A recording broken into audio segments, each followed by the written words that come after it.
Hey guys and girls, this is John with Digging Nature again.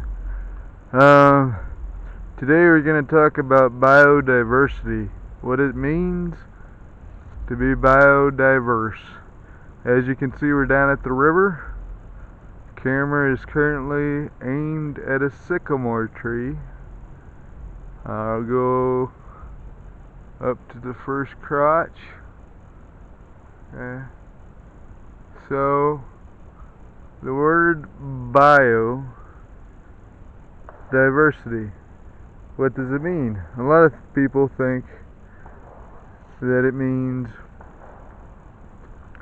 a multitude of animal life. Well, that's only half of it. Okay? When I think of biodiversity, I think of both the flora and the fauna. Fauna being the wildlife, the birds, the coyotes, the snakes. But the flora part is the plants.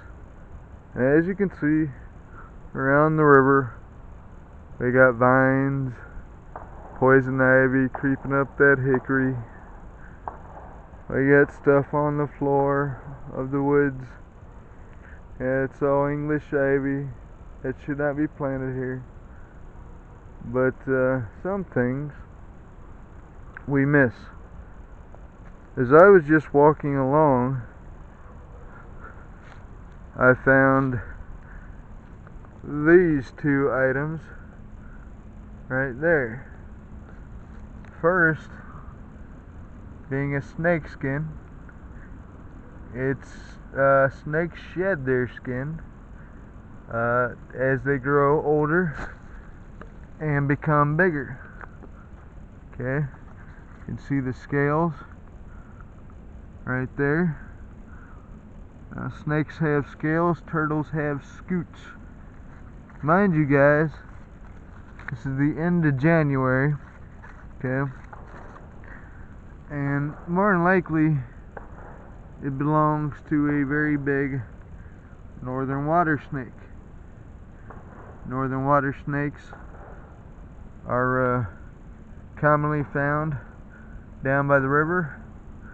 I've caught a lot of them down here. They aren't the funnest snake to catch because their first and last instinct is to bite. They have bacterial saliva. They're not venomous or poisonous. But if you do get bit and it breaks the skin, they can cause infection. Now the reason why they can cause infection is because of the stuff that they eat. They're lazy predators, more of a scavenger, more of a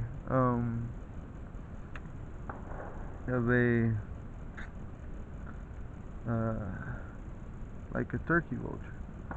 Okay, they'll eat dead frogs, dead fish, dead mice floating in the river, and as their name suggests, the northern water snake likes it by the water. So that's that. I am going to keep that and take it home with me because I have a collection of snake skins at home. And then we have this. This beautiful twig. There's where it's been broken off by either man or natural causes. But anyway, this happens to be a broken off branch of a walnut tree. So we might find some walnuts on this hike. The way that I can tell it's a walnut tree in the winter is, first of all, it's got spotted white bark. See the spots on it? That's not a disease, that's just how the tree grows. And also, it has monkey face nodules. Okay, now those are where the leaves would be on the new growth. and I think it's pretty cool looking. You have a heart-shaped bud face with a little monkey face sticking up. I will not be taking this home, but anyway, I'm gonna get up and talk as we go. Alright, so you might find some walnut trees. So the prefix bio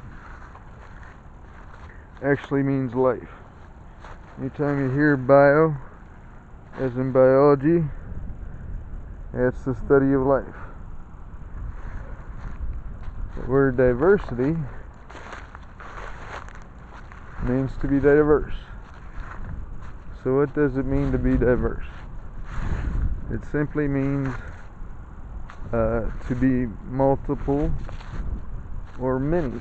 So when we talk about biodiversity, it literally means multiple species of life. And again, it can be woody plants such as trees, as we're looking over here. Got a few elms over there. Got a one big hickory. Yeah, we're just looking. It's like I said, the middle of January going on the end of January. So first of all, I was surprised to find the snakeskin. But as we go along,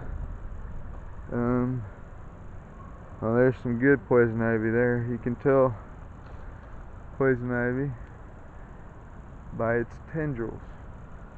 Okay? And its tendrils, I don't want to touch it, but those are those little fibrous hairs down there. Now the hairs help them climb up trees, because on their own they can't just grow, they have to climb. So they use those tendrils, and on one of these tendrils happens to be one of my favorite species of insect. Yeah, that is a stink bug. Yeah, beautiful insect. They are in the order Homoptera. Homoptera are the true bugs. It does have wings, so it can fly. I'm surprised to see him out here, but again, it's a little bit warm for January 21st, 2017. Yesterday it was 66 degrees, and so I went and did some metal detecting. But taking you can see how the river is very high. Yesterday I came in here and it is actually flooded up to here. So I'm literally walking where it was all water. It was about 4 feet of water up in here, so I'm trying not to slip. But yeah.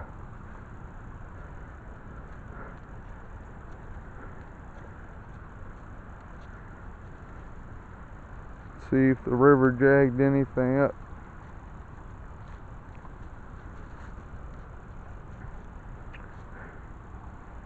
Got some sycamore trees or sycamore leaves on the ground.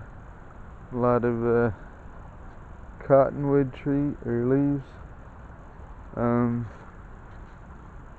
So what makes the river biodiverse? Well, to have a habitat, a sustainable habitat, you have to have at least 5 things that all living creatures need. First, being oxygen. Okay? Whether it's released by the trees or taken in by respiratory beings. Second is water. And as you can see, we have a lot of that at the river. Third is a food source. Okay. You know, you have predators, you have herbivores, but this time of year in the winter, even the rivers can prove to be rough on the local wildlife.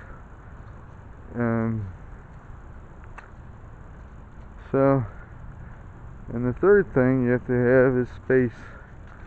Okay, for instance, this green plant right here was common violet. Okay, common violet usually has a white flower, but as you can see, it does not, because it's winter again. But look around it. It's got plenty of space for the sunlight. Sunlight's the fourth thing that all animals need. And the fifth thing that all animals need to survive, to have a fully diverse habitat or niche,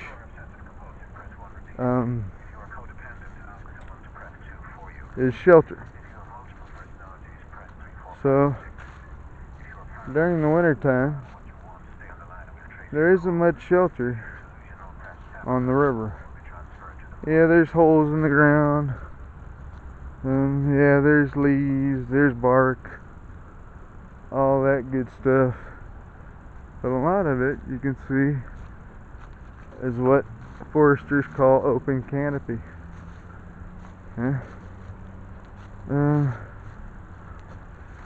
This is neat. This is the first time I've been down to the river. Just hiking in the winter. Usually it's too cold. So far I haven't seen any decent wildlife. And that again makes up half of the biodiversity scheme of things. But we're just going to keep on looking.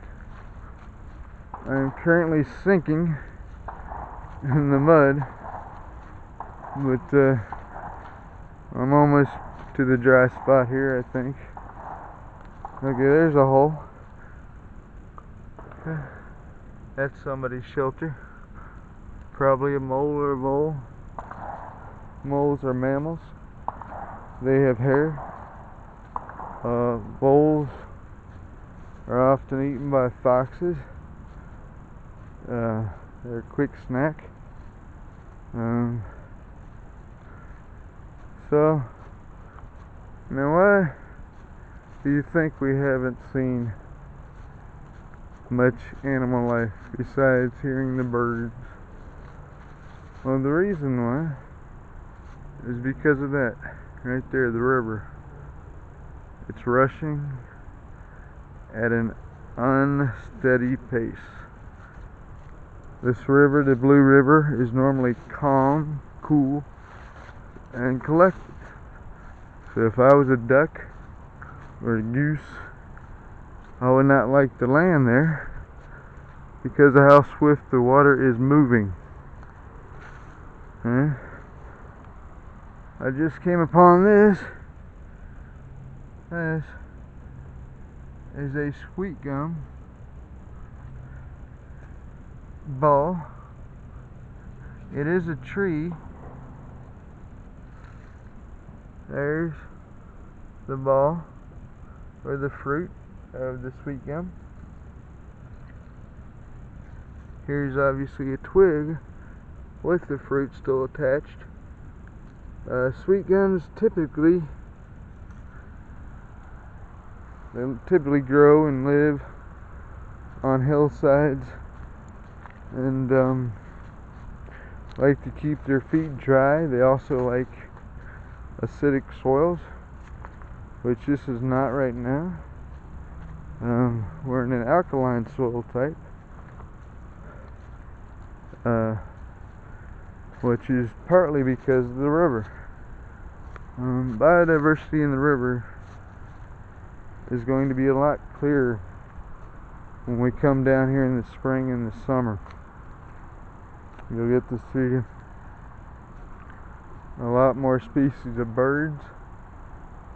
So far as I've been walking along, I've heard nuthatches, which is the only bird in North America that can cling upside down to eat. I've heard some robins. They sound like jungle birds.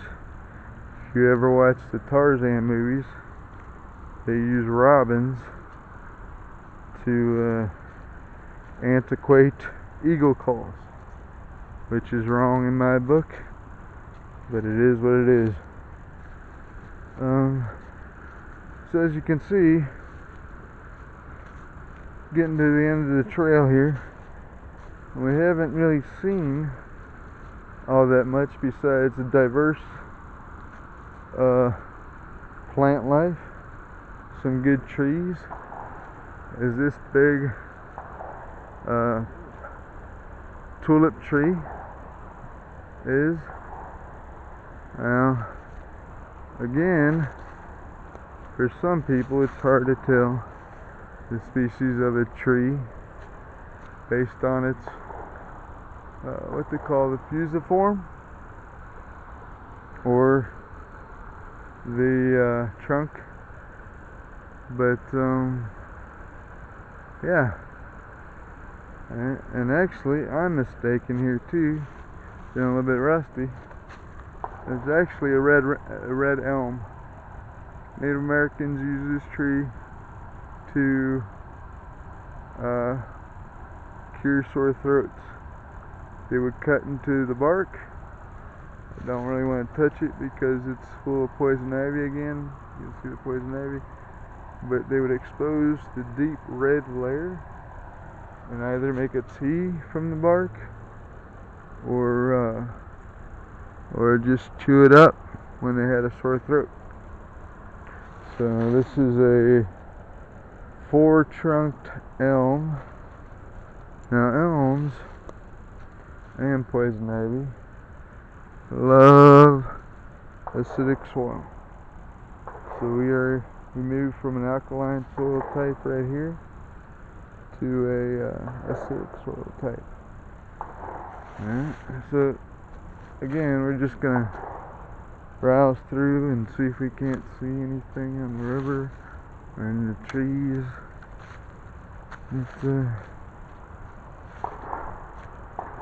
And this is the end of the line.